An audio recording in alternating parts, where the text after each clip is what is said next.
प्रशांत किशोर, इस वक्त ये नाम मीडिया में खासा चर्चा में है और चर्चा का मुख्य कारण ये है कि प्रशांत किशोर जी की प्रेजेंट टाइम नज़दीकियाँ कांग्रेस पार्टी से बढ़ रही हैं। ऐसा नहीं है कि ये फर्स्ट टाइम कांग्रेस से नज़दीकी प्रशांत किशोर जी की बढ़ रही है। इससे पहले भी एक बार उत्तर प्रदेश के विधानसभा के चुनाव में प्रशांत किशोर जी कांग्रेस पार्टी का कैंपेन कर चुके हैं, लेकिन चूंकि उस चुनाव में समाजवादी पार्टी से कांग्रेस का गठबंधन हो गया था और जो उम्मीद कांग्रेस कर रही थी कि जिन सीटों की जो अंक चाह रही थी वो अंक नहीं मिले थे और तब जो है प्रशांत किशोर जी और कांग्रेस का अलगाव हो गया। एक तरीके से कहें अलगाव हो गया था, एक तरीके से यूँ कहें कि अलग अलग हो गए थे। लेकिन उसके बाद देश के कई अन्य राज्यों में क्षेत्रीय दलों के साथ मिलकर प्रशांत किशोर जी ने काम किया और उन क्षेत्रीय दलों की जो है उन राज्यों में कई राज्यों में सरकारें भी बनी हैं। अगर मैं यूँ कहूँ कि प्रशांत किशोर एक तरीके से राजनीतिक रणनीतिकार हैं तो गलत नहीं होगा। नमस्कार, मैं राहुल कठेरिया।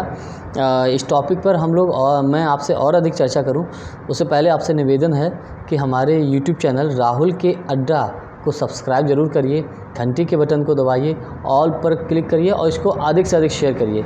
अगर आप नए हैं तो सब्सक्राइब ज़रूर करिए। साथियों, प्रशांत किशोर का दूसरा शॉर्ट में नाम पीके भी बोलते हैं। 2024 का आने वाले समय में लोकसभा का चुनाव है। कांग्रेस पार्टी पूरी कोशिश कर रही है कि 2024 के चुनाव में सत्ता में वापस आया जाए, लेकिन समस्या इस बात को लेकर है कि ज़मीनी स्तर पर संगठन कांग्रेस का उतना मजबूत नहीं है। ये हकीकत है। लेकिन मेरा मानना ये है कि 2022 के विधानसभा के चुनाव से पहले उत्तर प्रदेश में ये कंडीशन ज़रूर हो गई थी कि माननीय प्रियंका गांधी जी की वजह से कांग्रेस का संगठन पुनर्जीवित हुआ और मजबूत हुआ। लेकिन कमी कहाँ रहेगी ये देखने की विषय है। लेकिन अगर मैं यूँ कहूँ, लोकसभा के चुनाव और विधानसभा का चुनाव दोनों में ज़मीन आसमान का अंतर है, तो इसके लिए काम करने की आवश्यकता अभी से है। लेकिन चूंकि अब मात्र 2 ही वर्ष में बचा है और 2 वर्ष में कितना मजबूत पार्टी मजबूती से काम कर सकेगी ये आने वाला वक्त बताएगा। प्रशांत किशोर जी को एक तरीके से राजनीतिक रणनीतिकार कहते हैं। वो कोई बड़े किसी पार्टी के नेता नहीं हैं और विशेष बात यह है कि प्रशांत किशोर जी की जो टीम है उस टीम में जो काम करने वाले लोग हैं वो लोग कोई IIT से पढ़ा होता है, कोई BTech किया होता है, कोई MBA किया होता है। इस प्रकार के लोग उनकी टीम में काम करते हैं और बहुत ही प्रोफेशनल तरीके से काम करते हैं। अब इन प्रशांत किशोर जी का किसी राजनीतिक दल को कितना फ़ायदा मिलता है ये तो आने वाला वक्त ही बताता है। आफ्टर इलेक्शन ही हम उसका आकलन करते हैं कि क्या फ़ायदा हुआ या नुकसान हुआ। लेकिन मेरा मानना ये है कि बहुत ही प्रोफेशनल तरीके से काम करते हैं और उसका लाभ भी अधिक मिलने की संभावना रहती है। विशेष बात मैं आपको बताऊं कि नरेंद्र मोदी जी का जब 2014 का चुनाव हुआ था लोकसभा का, तो मोदी जी की जो कैंपेनिंग का जो जिम्मा था, रणनीति थी, मोदी जी के चुनाव की जो रणनीति बनाते थे वो प्रशांत किशोर जी ही बनाते थे।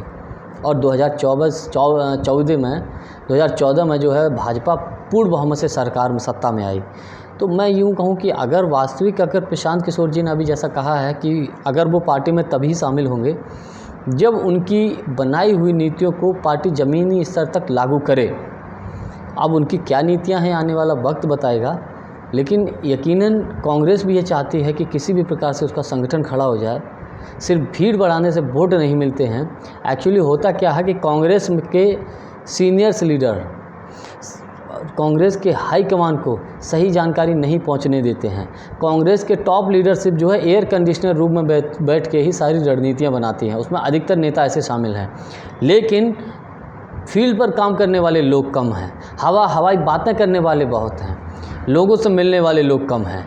कभी आए 2-4 महीने में लोगों से मुलाकात की और निकल लिए। भाई बड़ा नाम है।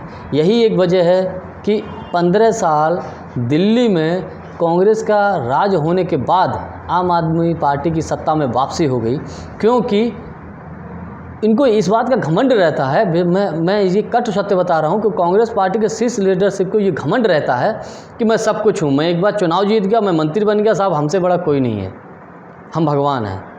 और जनता को भूल जाते हैं, जिसका खामियाजा कहीं न कहीं पार्टी को भुगतना पड़ता है। पार्टी राजनीतिक दलों को काम करने का तरीका बदलना पड़ेगा और विशेषकर कांग्रेस को अपना ऊपर से लेकर नीचे तक काम करने के तरीके को बदलना पड़ेगा। इसीलिए मैं ये कहूँ कि अगर प्रशांत किशोर जी धरातल पर अगर काम कर लिए तो मुझे लगता है कि पार्टी को उसका कहीं ना कहीं बेनिफिट मिल सकता है। साथियों, एक बार मेरा पुनः आपसे निवेदन है कि हमारी यूट्यूब चैनल को सब्सक्राइब जरूर करिए, घंटी के बटन को दबाइए, ऑल पर क्लिक करिए, इसको अधिक से अधिक शेयर करिए और तब तक के लिए नमस्कार, धन्यवाद।